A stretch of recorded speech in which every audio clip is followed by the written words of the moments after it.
লাস্টে কি হবে? না কিছু করতে পারবি না কিছু, তো পড়েই থাকবে।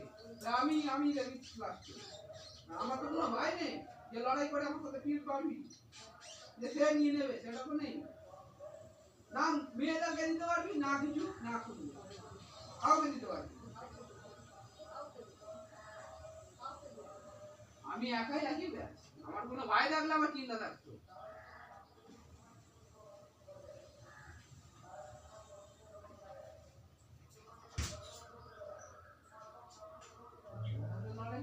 জীবন খেলার লোককে ঘর মুক্ত দেবে না।